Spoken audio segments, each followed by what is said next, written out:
Hello दोस्तों। आपने अक्सर सुनसान सड़क की डरावनी कहानियां तो सुनी होंगी, राइट? लेकिन आज हम जिस वाकये का तज्जिया कर रहे हैं, जिसे हम सुनसान सड़क का कर्ज कह सकते हैं, ये कहीं ज्यादा खौफनाक है।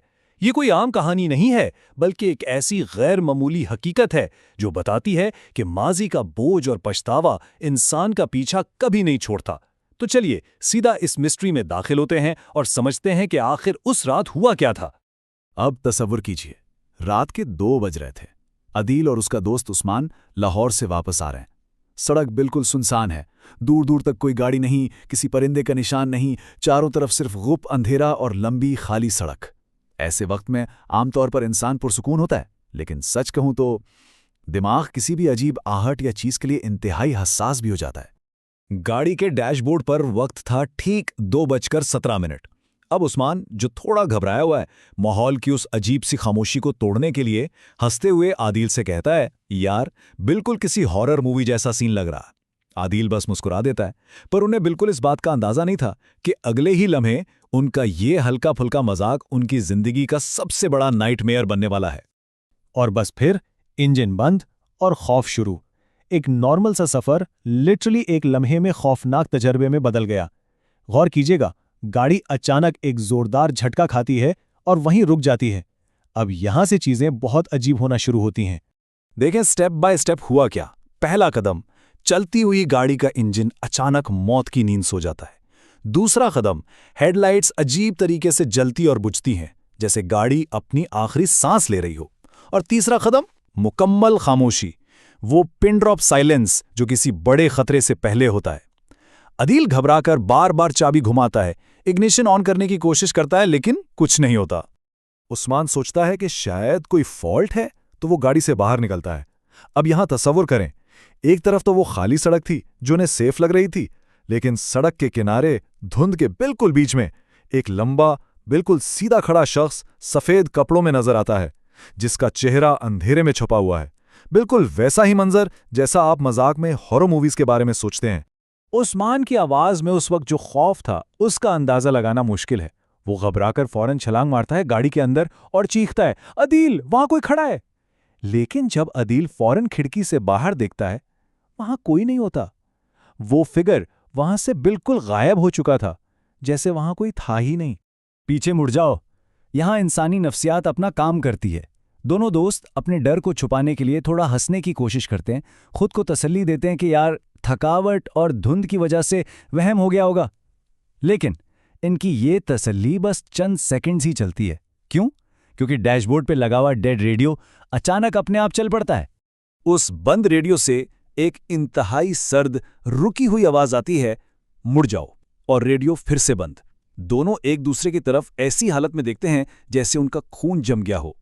फिर रेडियो दोबारा ऑन होता है। वही आवाज आती है, मुड़ जाओ, मगर इस बार उस आवाज के साथ एक हल्की सी, बहुत ही डरावनी गुनगुनाती हुई हंसी भी सुनाई देती है। ये किसी नॉर्मल इंसान की हंसी तो बिल्कुल नहीं थी। उस्मान की हिम्मत जवाब दे रही थी, लेकिन वो बहुत धीरे से पिछली सीट की तरफ मुड़कर देखता है, और वहां कोई बैठा हुआ था। एक बर्फ जैसा सफेद चेहरा, आंखों की जगह बिल्कुल काले गहरे गढ़े, और वो वजूद बिना पल के झपकाए सीधा उस्मान को घूर रहा था। उस्मान खौफ से चीख पड़ता है, गाड़ी चलाओ। अदील पागलपन में चाबी घुमाता है, पर इंजन स्टार्ट ही नहीं होता। और फिर शुरू होती है एक नई अजियत। थप थप थप, किसी की उंगलियां गाड़ी की छत पर बजने लगती हैं। लेकिन वेट, ये सिर्फ नाखून नहीं थे। ऐसा महसूस हो रहा था जैसे कोई भारी भरकम वजूद गाड़ी की छत के बिल्कुल ऊपर चल रहा है। उन कदमों का दबाव सीधा अंदर बैठे दोनों दोस्तों की सांसें रोक रहा था।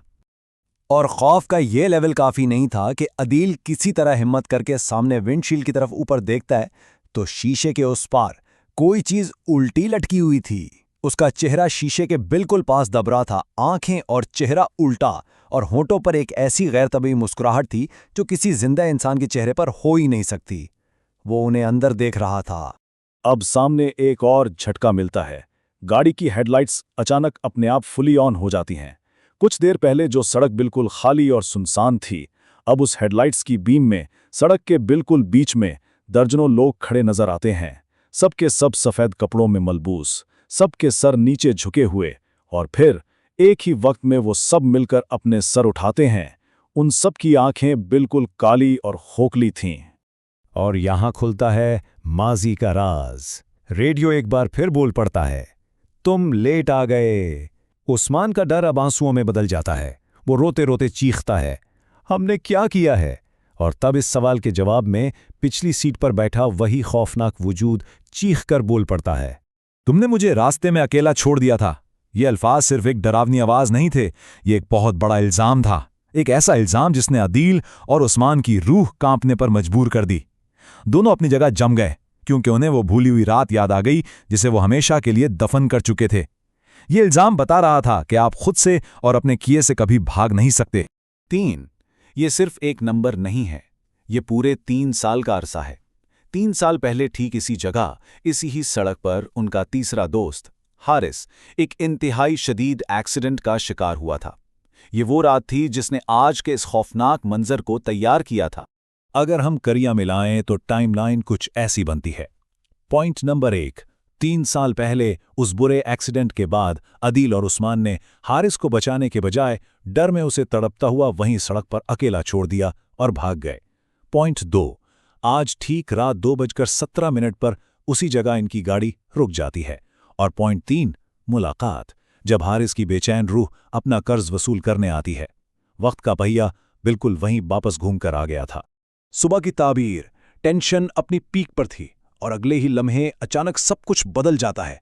गाड़ी अपने आप दोबारा स्टार्ट हो जाती है, डोर्स के लॉक खुलने की क्लिक आवाज आती है और सड़क पर खड़े वो दर्जनों सफेद कपड़ों वाले लोग वो हवा में गायब हो जाते हैं।